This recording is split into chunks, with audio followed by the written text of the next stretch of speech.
नमस्ते। आज का जो वीडियो है एक छोटा सा आर्टिकल पेपर में पढ़े कि जिसमें प्रधानमंत्री जी ने कहा है कि उन्होंने 2014 से अब तक 3 करोड़ से ज़्यादा लोगों को स्किल्ड बना दिया है। हम मानते हैं क्योंकि ये डेटा है वहाँ से जहाँ से उन्होंने लोगों का एंगेजमेंट किया और एजेंसी को बहाल किया। बच्चे वहाँ गए, चाहे सरकार ने उसको पेमेंट किया या बच्चे ने पेमेंट किया, लेकिन 3 से 6 महीने से लेके 2 साल तक की पढ़ाई लिखाई करके उनको एक सर्टिफिकेट मिल गया। अब सरकार को चूँकि सर्टिफिकेट निर्गत हो गया, बच्चों का एग्जामिनेशन के आधार पे बता दिया गया कि बच्चे पास हो गए, बच्चे सीख लिए, तो सरकार का डेटा आ गया कि 3 करोड़ लोगों ने सीख लिया। अब ये 3 करोड़ लोगों को मंशा ये थी कि ये लोग या तो रोजगार में जाएंगे या एम्प्लॉयमेंट में जाएंगे, या ये लोग स्वरोजगार करेंगे या अपना सेल्फ एम्प्लॉयमेंट में जाएंगे, व्यापार खोलेंगे, कुछ भी करें। देश में जो बढ़ती हुई जनसंख्या है उसमें तकरीबन 10 करोड़ से ज़्यादा लोग बेरोजगार हैं जो शिक्षित हैं। अशिक्षित लोग तो अपना काम पे लगे हैं। जो बेरोजगार देश में वही है जिनके हाथ में डिग्री है। जिनके हाथ में डिग्री नहीं है वो आपके खाने पीने रहने इलाज के व्यापार में लगे हैं और कमा रहे हैं, पेट पाल रहे हैं, खेती कर रहे हैं। जिनके हाथ में डिग्री है उनके माता पिता ने स्ट्रक्चर ऐसा बनाया हुआ है कि पढ़ोगे तो सिर्फ नौकरी करना है। तो बहरहाल उनका जो उम्मीद है वो उम्मीद सरकार पूरी कर पा रही है नहीं, ये अब बारी है कि बच्चे और उनके माता पिता सरकार को बताएं। इसे आईना दिखाना नहीं बोलेंगे हम नकारात्मक बात नहीं करते हैं। आप जानते हैं कि हम नकारात्मक राजनीति में भी नहीं हैं।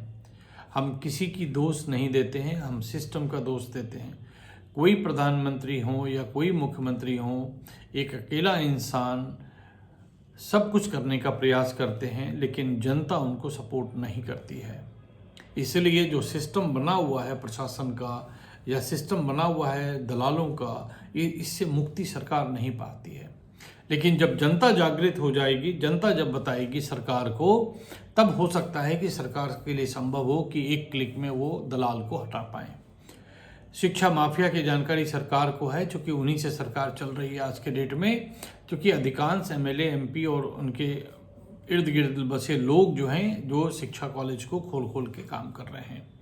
बिहार में आप देखेंगे तो वही हाल है, दूसरे प्रदेश में देखेंगे तो वही हाल है। फिलहाल एक पॉइंट पे आ जाएं कि सरकार ने कहा कि 3 करोड़ लोगों को हमने स्किल्ड कर दिया।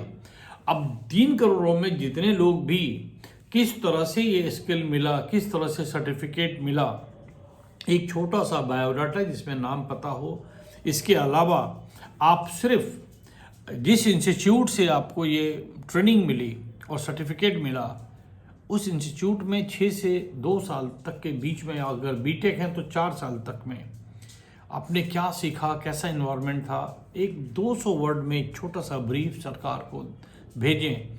और ये पत्र जो है, ये अपना बायोडाटा जो है सीधे सीएमओ और पीएमओ को भेजें, वो भी बिल्कुल ही साधारण डाक से, फर्दर खर्च नहीं करा रहा हूँ।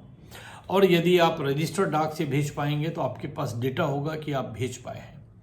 तो अगर आप 25 रुपये खर्च कर पाते हैं तो 25 रुपये में प्लीज़ आप अपना सीएमओ एंड पीएमओ को भेजें। ये हर एक राज्य के लिए है, केंद्र शासित प्रदेश के लिए है और केंद्र सरकार के लिए है। हमारा युवा का डेटा सरकार के पास नहीं है कि कौन लोग कितना पढ़ लिख करके बेरोजगार हैं, ये क्या उनको आता है।